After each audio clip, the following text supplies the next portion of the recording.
Okay, so I'm reflecting back on stuff that's happened like 50 some odd years ago. But, I'm doing the best I can, so let's keep going.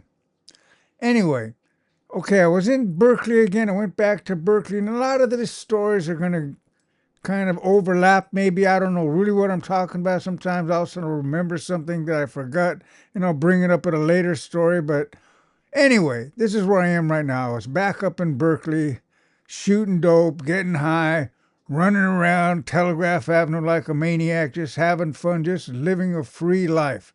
That's what I was doing. But this was like back in '69, Berkeley. How the summer of love was over. This was it was getting more hardcore junkies, more hardcore thieves and stuff like that. It wasn't all peace and love back in these days. It was still peace and love, but not like it was back in those days. Anyway, so I was hanging out in Berkeley, different crash pads, staying in hotels, different friends, shooting dope, taking drugs, the whole 9 yards. That's what I did. Selling acid. I had a good acid connection. I'd buy like 100 hits of acid for $30 and sell it for $2. I made money selling acid, shooting dope, and that's what I did. Anyway, this is what happened. This is something that happened.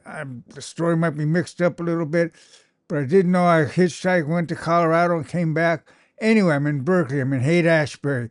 So these friends of mine's crash pad, these junkie friends of mine. We're all living around being junkies, hanging out.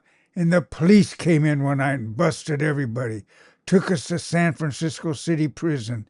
And when I was in jail, I started getting sick. I didn't know I was dope sick. This one of my friends that I got busted with said, "Now you're dope sick right now." So I had the chills and I was sick and I go, "Oh shit!" So I had to cop out because I was in jail. I had fake ID and everything that said I was 18, but I went immediately to the jail. Yeah, I'm a juvenile. I'm a juvenile. I shouldn't be here. Then they found out I was a juvenile and they took me out and took me to San Francisco Juvenile Hall, and there they had let me call my parents. And I'm all crying and shit, talking to my dad. They're making me feel bad. I'm crying. "Oh, I'm sorry." I had a lot of crying episodes of feeling sorry for myself. "I'm sorry. We'll never do this again." I had a lot of "I'll never do this again" moments in my life. But anyway, I'm in San Francisco City Prison.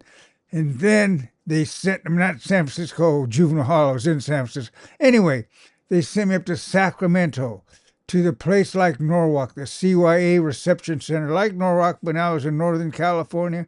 And from there, the parole board sent me to Paso Robles, California. And that's where I started doing time again. So anyway, this is my story for today. And I want to thank you guys for watching. If you don't mind, subscribe like I keep asking you. Subscribe, follow, like.